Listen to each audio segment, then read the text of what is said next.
130년의 의대를 이웃과 함께 네 번째 화평함이라고 하는 말씀의 제목으로 주의 말씀 함께 나눠보고자 합니다. 오늘 본문에 나오는 평화는 헬라어로 에이레네, 그리고 히브리 성경으로, 이 신약 성경을 히브리어로 쓴 책이 있습니다. 70인역이라고 하는데 그 책에 보면 오늘 본문에 나와 있는 에이레네라고 하는 화평은 샬롬이라고 표현되어 있습니다. 어원을 풀이하면 완전하다, 온전하게 되다라는 뜻을 갖고 있죠. 왜냐하면 이 에레네를 히브리어로 샬롬이라고 표현했는데 이 샬롬의 동사형은 샬람입니다. 이 샬람의 뜻은 돈을 지불하다, 빚을 갚다라는 뜻을 갖고 있기 때문입니다. 곧 에이레네, 샬롬은 어떤 대가를 치르고서라도 완성하게 만들고 온전하게 된다라는 뜻을 갖고 있습니다. 그래서 에이레네, 샬롬, 화평함은 단순한 평화나 안전한 상태를 말하는 것이 아니라 누군가가 희생하고 누군가가 수고하고 누군가가 섬기는 것을 통해서 얻게 되는 화평한 상태, 평안한 상황을 이야기한다 말씀드릴 수 있습니다. 그런데 오늘 본문을 통해 우리 기독교에서 얘기하는 화평함, 이 샬롬에 대해서 우리가 세 가지를 꼭 기억해야 될 신앙적인 모습이 있습니다. 첫 번째는 이 샬롬의 화평함은 대가 없이 주어지지 않는다라는 것이죠. 앞에 말씀드렸던 어원대로 이 샬람이라는 것이 빚을 갚다, 그곳에서 샬롬이 나왔고요, 그것을 통해서 신약시대 에이레네, 지금 저와 여러분은 화평을 깨닫고 있죠. 그 화평의 출발은요, 빚을 갚고 그 빚을 갚는 것을 통해서 얻는 평안함을 이야기합니다. 대가 없이 주어지지 않는다, 거저 얻는 것이 아니다라는 것이죠. 우리 그리스도인이 갖고 있는 천국에 대한 소망, 이 천국은 영화나 소설에서 나오는 무릉도원과 같은 도사나 선비들이 복숭아 꽃잎 날리는 곳에서 유유자적하면서 한적하게 낚시질하고 노래 부르고 종들이 가져다주는 밥상과 술상 받아 먹으면서 호사를 누리는 것이 천국이 아닙니다. 기독교에서의 천국은요, 마태복음 13장에 여러 천국에 대한 비유가 나오는데 그 가운데 감추인 보화의 비유의 천국을 얘기할 수 있습니다. 마태복음 13장 44절에 이렇게 얘기합니다. 우리 함께 읽어보겠습니다. 천국은 마치 밭에 감추인 보화와 같으니 사람이 이를 발견한 후 숨겨두고 기뻐하며 돌아가서 자기의 소유를 다 팔아 그 밭을 사느니라. 천국은 밭일을 하던 중에 엄청난 보화가 그 밭에 있는 것을 발견한 사람이 자기 집에 가서 자신의 온 소유를 가져다가 그 밭을 사려고 하는 마음, 그것이 천국이라는 것이죠. 세상에 그 무엇과도 바꿀 수 없는 너무나 좋은 것, 아름다운 세상을 발견했거나 인생의 최고의 것을 보게 되었을 때 우리는 그것을 얻으려고 내 모든 것을 내어놓는 것, 그 마음이 있는 것이 천국이라는 것입니다. 이처럼 천국은요, 거저 얻어지는 것이 아닙니다. 내 것을 다 내어놓고 쏟아낼 때 얻게 되는 것, 값비싼 대가가 있는 곳이 천국입니다. 그래서 하나님은 이런 의미를 이스라엘 역사 속에 그 샬롬과 평화의 나라를 이스라엘 백성들에게 가르쳐 주셨습니다. 그 역사를 보면 먼저는 아브라함, 하나님이 아브라함에게 어딘지는 모르지만 약속의 땅에 가게 하시지요. 그저 하나님께서 약속해 주신 지시할 땅 어딘지 모릅니다. 그 땅에 향해 갈 때 그저 한 며칠 더 걸어가면 그곳에 하나님의 약속의 땅이 있겠지라고 생각했지만 그렇지 않았습니다. 아브라함은요, 하나님이 지시할 땅, 지시하시는 땅 어딘지는 모르지만 하나님의 약속한 그 땅을 가기 위해서 여러분 아시는 대로 말씀을 읽어보면요, 아버지 데라를 잃었습니다. 가던 중에 긴 여정 가운데 육신이 고나였는지 아브라함과 사라는요, 아이를 갖지 못하는 육신이 되었습니다. 그들이 살았던 곳은 갈대아 우르입니다. 갈대아 우르는 지금으로 얘기하면요, 미국의 뉴욕과 같은 곳입니다. 영국의 런던과 같은 곳, 우리나라의 서울과 같은 곳, 떠나고 싶지 않은 모든 문명이 최고로 발달된 그곳을 떠나는 포기가 있었습니다. 아브라함은 하나님이 약속할 그 땅을 가기 위해서 자신의 고향, 자신의 가족도 잃고요, 자신의 삶의 안락함도 다 포기하고 하나님께서 약속한 그 땅을 향해 갔습니다. 천국, 약속한 땅, 하나님께서 우리에게 지시할 땅을 얻는 것은요, 아브라함이 보여준 이 내어놓음의 모습으로 우리는 그것을 볼 수 있습니다. 더불어 지난 봄부터 여름까지 여호수아의 길이라는 말씀의 제목으로 함께 여호수아 강해를 나눌 때 출애굽한 이스라엘 백성이 하나님의 약속의 땅에 갈 때 어떻게 갑니까? 한순간도 긴장을 늦출 수 없지요. 곧 대적이 언제 쳐들어올지 모릅니다. 전쟁을 준비해야 되고요. 다들 전사가 돼야 될 그 상황 가운데 그때마다 하나님이 약속해 주신 땅, 그 천국과 같은 그곳을 갈 때 하나님은 도리어 전쟁이 아니라 다른 방법으로 그들의 손에 쥐어진 것들을 포기하고 내려놓게 하시지요. 칼과 무기를 준비해야 되는데 양식을 준비하라 하셨습니다. 요단강을 건널 땐 배를 준비하거나 수영을 잘하는 특수부대를 준비해야 될 것 같은데 하나님은 그 요단강을 건널 때 그들의 모든 것이나 마찬가지인 언약궤를 제사장이 들고 제일 먼저 물이 아직 갈라지지 않았는데도 그 물에 들어가도록 만드셨습니다. 그리고 이제 진짜 전쟁 준비를 해야 할 것 같은데 그래서 그들에게 칼과 창을 하나님이 주실 것 같은데 그때 하나님은 그들을 전쟁의 전사나 용사로 세우지 아니하시고 하나님의 자녀가 되는 증명을 위해 할례를 하도록 하셨지요. 다 포기하고 내려놓게 하십니다. 어떠한 대가를 얻게 하시지요. 그렇게 샬롬, 화평함, 기쁨이 가득한 천국은요 거저 얻어지는 곳이 아닙니다. 물론 우리 그리스도인의 구원은 예수 그리스도의 희생과 섬김으로 우리가 거저 얻게 되었지만 저와 여러분이 잊지 말아야 할 것은요 정말 거저 얻은 것이 아닙니다. 우리 예수님께서 그 십자가의 고초와 죽음과 그 모든 것이 땅바닥으로 꺼지는 허무와 공허를 다 경험하시고 저와 여러분에게 새 생명의 구원을 허락하신 것이지요. 값비싼 하나님의 희생이 있었기 때문에 저와 여러분이 은혜를 누리고 있는 것입니다. 우리 신앙 가운데 똑같습니다. 화평함을 이루는 것은요 반드시 우리가 모르는 누군가의 희생과 섬김이 그 안에 있기 때문에 저와 여러분이 화평과 평화를 누리는 것입니다. 여러분, 여러분의 심령 가운데 화평이 깨지셨습니까? 여러분 가정 가운데 평안이 무너지셨습니까? 샬롬과 에이레네, 참된 화평을 누리기 위해서는요 누군가의 한 알의 밀알과 같은 섬김과 헌신, 희생과 내어줌이 있을 때 진정한 화평함을 맛볼 수 있는 것입니다. 화평을 원하시고 평안을 강구하신다면 다른 누군가의 희생과 섬김을 바라기 이전에 지금 하나님께서 여러분을 부르신다면 여러분이 그 희생과 섬김의 역할을 하십시오. 그렇게 여러분의 섬김과 희생, 내어줌과 내려놓음으로 참된 화평을 이루시는 여러분의 가정 또한 여러분의 심령이 되시길 주님의 이름으로 축복합니다.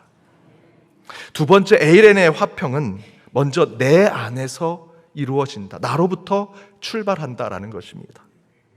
화평하자, 평화, 화해하자, 용서하자라는 구호는요 마치 거대한 기관과 공동체에서 하는 것 같습니다. 어느 나라, 어느 교회에서 정책적으로 올해는 평화를 이루자, 화평한 교회가 되자라는 주제나 비전을 가지고 나갈 때 외치는 구호처럼 느껴지죠. 그러나 성경 안에서 이 화평과 샬롬의 출발은요 그 기관이 막 구호를 외치고 정책적으로 하는 것이 아니라 우리 안에서부터 시작된다라고 성경은 이야기합니다. 제가 신학대학원 시절에 어느 연구원에 연구원으로 있었습니다. 근데 그 연구원이 열악해서 두 개의 연구원이 함께 한 사무실을 썼습니다. 그 한 사무실은 기독교 상담연구원이었습니다. 그 기독교 상담연구원은 그 연구원이 매일 한 명씩 오셔서 이제 상담 전화를 받는 거죠. 그런데 그 중에 한 분은 항상 출근을 하면 딱 자리에 앉자마자 9시에 출근해서 자리에 앉자마자 인터넷 쇼핑을 하십니다. 뒤에서 보면 그렇게 인터넷 쇼핑을 여러 개를 하십니다. 하루는 그렇게 쇼핑을 하다가 문제가 되셨는지 그 인터넷 쇼핑 회사에 전화를 걸어서 그렇게 소리를 지르십니다. 당신들이 물건을 잘못 뺐는데 왜 내가 손해를 봐야 한다고 막 소리를 지르고 내가 이거 지금 기관에 신고하겠다고, 경찰에 신고하겠다고 전화를 끊고 다시 전화하고 그렇게 막 화를 내시다가 상담하는 전화에서 전화가 오기 시작합니다. 3번 숨을 쉬더니 그분이 그 전화를 받고 여보세요, 기독교 상담연구원 누구누구입니다. 하나님의 평화가 임하는 상담을 해드리도록 하겠습니다 라고 얘기하십니다. 그 상담 직원은요 바로 직전까지 쇼핑몰에 있는 그 직원과 평화롭지 않은 전화통화를 했는데 금세 바뀌어서 그렇게 통화하는 모습을 보고 뒤에 있는 저희들이 정말 어안이 벙벙했습니다. 저희는 속으로 그 상담받는 분이 정말 불쌍하다고 느꼈습니다. 그 상담을 하는 연구원은요, 지금 마음의 평정을 잃었습니다. 다툼과 분노가 있습니다. 그가 상담을 하는 것은 위선과 가식이지요. 여러분, 오늘 본문에 너희로 내 안에서 평안을 누리게 하려 한다라는 말씀은요, 가장 먼저 주님이 주신 평안과 화평이 그 한 사람에게, 예수를 통해서, 하나님을 통해서 너희에게 주는, 바로 그 너희는 한 사람입니다. 그 한 사람에게 임하게 되는 것이라고 말씀하고 있지요. 그 이유는요, 우리 신앙 안에서 이루는 화평의 시작은 한 사람에서부터 시작하기 때문입니다. 계속해서 반복해서 말씀드리지만, 원수를 사랑하는 주님의 말씀의 그 원수는요, 여러분에게만 원수입니다. 그 원수라고 하는 대상은 다른 사람에게는 원수가 아닐 수 있습니다. 여러분, 착각하시면 안 됩니다. 혹시 원수를 생각하셔서 주님께서 원수를 사랑하는 이 말씀이 제 마음에 도전이 되고 가슴을 치면, 나만 그를 원수로 생각하는구나, 내가 그를 사랑하면 되겠구나 라고 생각하시면 됩니다. 제가 어느 공동체 안에 있을 때 한 분이 너무 불편해서 그 공동체에 함께 있는 제 선배 형님께 그 사람 좀 불편하다고, 정말 그 사람에 대한 제 감정을 다 드러내면서 험담을 막 했습니다. 그리고 제 얘기를 들어주는 형님께 공감을 얻으려고, 형님, 그분 정말 이상하지 않습니까? 라고 물었더니 그 형님이 바로 이렇게 대답하셨습니다. 아니, 난 그분 좋은데 네가 오해한 것 같아 라고 얘기하시는 겁니다. 그 즉시 제 가슴에 불이 막 타오르더니 그 형님이 원수로 보이기 시작하는 겁니다. 여러분, 제가 생각했던 그 원수를 누군가가 옹호하면요, 그 사람도 원수로 보이기 시작합니다. 한동안 저 그 형님과 연락 안 했습니다. 원수처럼 생각이 들더라고요. 그리고 먼 훗날 그때를 회상해 보니 제가 그 한 분을 원수로 생각하는 즉시 그 원수라고 생각한 그분을 옹호하고 변호하고, 아니 그분은 그런 사람이 아니야, 네가 착각하고 네가 오해한 거야 라고 충고해주고 조언해 주시는 분들 모두가 제에게 원수가 되는 것을 느꼈습니다. 그들은 저를 괴롭힌 적이 없습니다. 그런데 단지 제가 생각했던 원수의 제 말에 동의하지 않는다는 이유로 그들을 다 제가 원수로 삼고 있더라고요.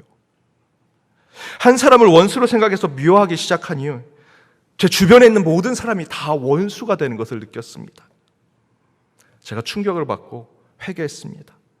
그런데 이 문제의 해결은 간단하더라고요. 제가 스스로 제 마음을 내려놓고 원수라고 생각했던 그분을 사랑까지는 아니더라도 미워하지 않기 시작하니 원수라고 생각했던 다른 사람들이 다르게 보이기 시작했습니다.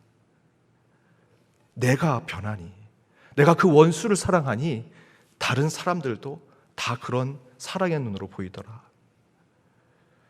한 제자가 스승에게 묻습니다. 스승님, 왜 늘 세상의 악과 잘못을 그렇게 지적하십니까? 그렇게 세상의 불의와 악함을 문제 삼고 고쳐야 된다고 외치신 지 정말 오래되었지만 아무것도 달라지고 변화되지 않았습니다. 이제 좀 그만하십시오. 그러자 스승이 이렇게 얘기합니다. 나는 세상을 변화시키려고 이러는 게 아니라 세상이 나를 변화시키지 못하게 막으려고 더욱 세상을 향해 크게 외치는 것이네. 진짜 정의를 외치는 사람의 속마음은요, 거기에 돌멩이 하나 던진들, 내가 고함 한번 외친들 세상이 달라질 것이라 믿고 그렇게 하시는 것이 아닙니다.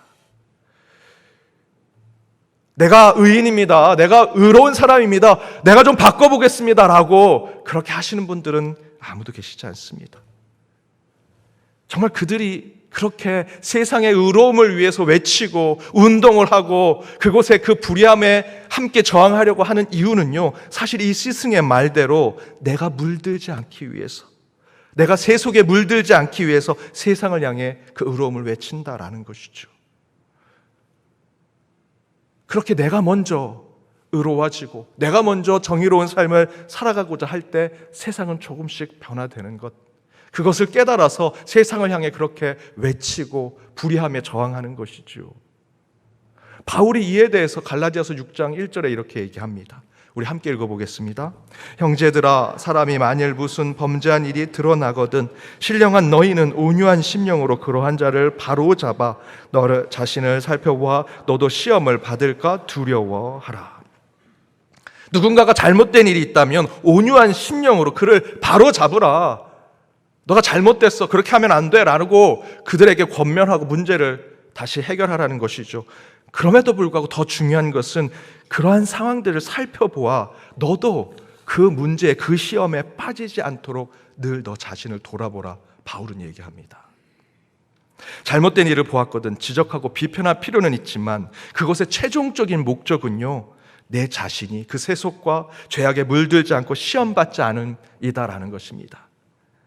그 이유는 참된 정의로움이든 온전한 화평함이든 그 모든 것은 가장 먼저 한 사람 한 사람으로부터 시작되기 때문입니다.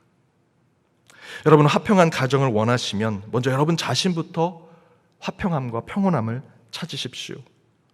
공동체가 분열되는 것 같고 시끄러운 것 같을 때 가장 신앙의 방법은요, 다른 것 아닙니다. 지금 이 자리에 있는 저와 여러분이 분열 대신에 일치를, 미움 대신에 사랑을, 다툼 대신에 용서의 마음을 먼저 품는 것입니다.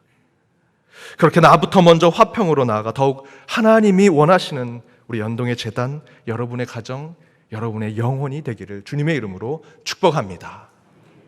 마지막 세 번째, 화평이 나로부터 시작한다면 그 화평의 마지막은요, 하나님께 맡겨야 합니다. 시작은 여러분에게서부터 시작하지만 그 끝은, 그 결론은 하나님께 맡겨야 한다.